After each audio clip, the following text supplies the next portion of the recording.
কোনো গায়রে মাহরামের সামনে হাত পা সব ঢেকে শুধু মুখ খোলা রেখে প্রয়োজনে তার সামনে যাওয়া যাবে কিনা? গায়রে মাহরামের সামনে আপনার পর্দা করতে হবে। এই পর্দার পরিধি কতটুকু, পর্দার সীমানা কতটুকু, এ ব্যাপারে আল্লাহ রাব্বুল আলামিনের যে নির্দেশ রয়েছে কোরআনে কারিমে, আল্লাহ সুবহানাহু ওয়া তাআলা বলেছেন, ওয়ালা ইউদিনা যিনাতাহুন্না ইল্লা মা যাহারা মিনহা, নারীরা তাদের সৌন্দর্যকে প্রকাশ করবে না যেটুকু বাহ্যিক অংশ সেগুলো বাদে। এখানে বাহ্যিক অংশ বলতে কি বোঝানো হয়েছে?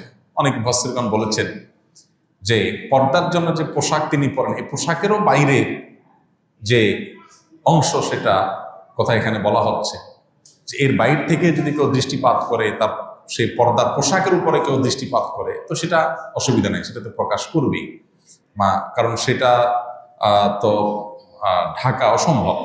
যেটা দিয়ে পর্দা করবে সে অংশটা তো উন্মোচিত থাকবেই, বাইরে থাকবেই। এখানে সেটা বলা হয়েছে, ওইটা বাদে বাকি পুরো নারী তার সমস্ত সৌন্দর্যকে আবৃত করবেন।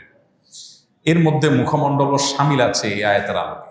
অনেক উলামা ইকরাম বা কোনো উলামা ইকরাম এর সাথে ভিন্ন মত পোষণ করেন যে মুখমণ্ডল খোলা জায়েজ, কিন্তু অধিকতর নিরাপদ এবং অধিকতর অগ্রগণ্য এবং সংখ্যাগরিষ্ঠ আলেমদের মত হলো যে মুখমণ্ডলও পর্দার অন্তর্ভুক্ত হবে, কারণ মানুষের সৌন্দর্যের রাজধানী হলো তার মুখমণ্ডল। সো সেটাই যদি ওপেন থাকে তাহলে আর সৌন্দর্য ঢাকার যে নির্দেশ আল্লাহ দিয়েছেন সেটা আসলে সেভাবে প্রতিপালিত হয় না। আমাদের আয়েশা রাদিয়াল্লাহু তাআলা আনহা হজের সফরের অভিজ্ঞতা বর্ণনা করতে গিয়ে তিনি বলেছেন যে তিনি যখন হজ করেছেন নবী সাল্লাল্লাহু আলাইহি ওয়াসাল্লামের সাথে, তখন তার দৃষ্টি সীমানায় কোনো গায়রে মুহররম পুরুষ এলে মাথার কাপড় তিনি টেনে দিতেন। এই যে মাথার কাপড় টেনে দিতেন, এখান থেকে বোঝা যায় তিনি মুখমণ্ডল ঢাকবার চেষ্টা করতেন। তো মুখমণ্ডল যদি পর্দার মধ্যে অন্তর্ভুক্ত না হতো তাহলে তিনি মাথায় থাকা কাপড় কেন টানতেন? এই আয়াত থেকে, এই ঘটনা থেকে, হাদিস থেকে বোঝা যায় যে মুখমণ্ডলটা পর্দার অন্তর্ভুক্ত। এখানে ওলামাদের ভিন্নমত আছে। ওলামায়ে মুতাকাদ্দিমিন বলেছেন যে মুখমণ্ডল খোলা রাখতে পারবে। খোলা রাখা এক জিনিস আর প্রদর্শনের এক জিনিস। মাথার কাপড় যদি টেনে দেন তাহলে নিচের দিক থেকে সেটা ওপেনই। আর আজকাল যেটা আছে যে এমনভাবে হিজাব করা হয় যে যেন মুখমণ্ডলটাকে আলাদা করে উপস্থাপন করা হয়, প্রেজেন্ট করা হয়, এমনভাবে টাইট করে মাথার উপরে কাপড় বাঁধা হয়। তো মুতাকাদ্দিমিন বলেছেন খোলা রাখা জায়েজ। এখানে খোলা রাখা বলতে মাথার উপরে কাপড় টেনে দিলে, ঘোমটা যেটাকে বলা হয়, তার নিচের দিক থেকে খোলাই থাকে, কিন্তু আবার সেটা প্রদর্শনও হয় না। মুতাকাদ্দিমিন সেটাকে প্রদর্শন করতে বলেন নাই, খোলা রাখার অনুমোদন দিয়েছেন।